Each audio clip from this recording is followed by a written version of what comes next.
अपने लिए तो सब कुछ बर्दाश्त किया कि लेकिन जहाँ आपका नाम आता है तो मुझे लगता है कि आपको कहीं उनसे दूर ले जाऊं। ये सोच रहा हूँ, एक अकेली लड़की ऐसे बाबा के सामने बगैर डर खौफ के खड़ी है, ये सब कैसे हो सकता है? एक पराई लड़की के लिए तुम अपने बाबा पे शक कर रहे हो? तुम्हें अंदाजा तो हो गया होगा कि हम लोगों का क्या हासिल करने वाले चीचड़े तब नहीं बजेगा। तो एक बात याद रखो, संबल दाऊद का वकील को कोर्ट के बाहर से किडनैप कर लेता है और उसे एक सुनसान घर में ले जाता है। वहाँ वह उसे बहुत ज्यादा मारता है। इस पर दाऊद का वकील मूसा का पूरा क्रिमिनल रिकॉर्ड और सबूतों वाली फाइलें संबल को दे देता है।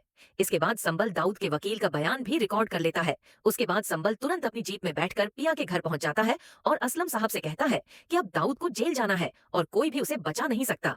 यह बात पीछे से पिया सुन लेती है। संबल पिया के हाथ में दाऊद के वकील का रिकॉर्डेड बयान और दाऊद के क्रिमिनल रिकॉर्ड की सारी फाइलें दे देता है। ये देखकर पिया बहुत खुश हो जाती है। जब ये बात दाऊद को पता चलती है तो वह तुरंत पुलिस ऑफिस बाबर को कहता है कि संबल पर कोई केस करके उसे गिरफ्तार कर लो। उसी वक्त बाबर पुलिस वालों के साथ संबल डाबू क्लब में पहुंचता है और संबल को बुलाता है। बाबर कहता है, तुमने दाऊद का कहना मानते हुए बहुत सारे गरीब लोगों की जमीनों पर कब्जा किया है, इसलिए हम तुम्हें गिरफ्तार करना चाहते हैं।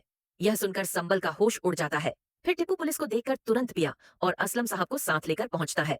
पुलिस संबल को लेकर थाने जा रही होती है कि उसी वक्त संबल पिया से कहता है, मैंने जो तुम्हें सबूत दिए थे उन्हें वाहिद को दे देना और कोर्ट में दाऊद के खिलाफ पेश करना।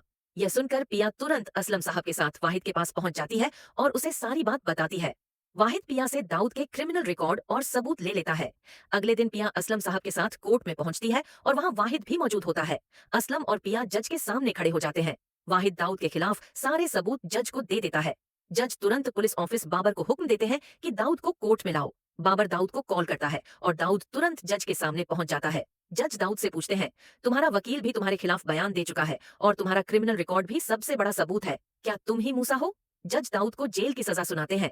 यह सुनकर दाऊद का होश उड़ जाता है और असलम व पिया बहुत खुश हो जाते हैं। पुलिस दाऊद को गिरफ्तार कर थाने ले जाती है और दाऊद को संबल के साथ बंद कर देती है। दाऊद संबल से माफी मांगता है। दूसरी तरफ पिया कोर्ट से तुरंत सस्सी के घर जाती है और उसे बताती है कि संबल जेल में है।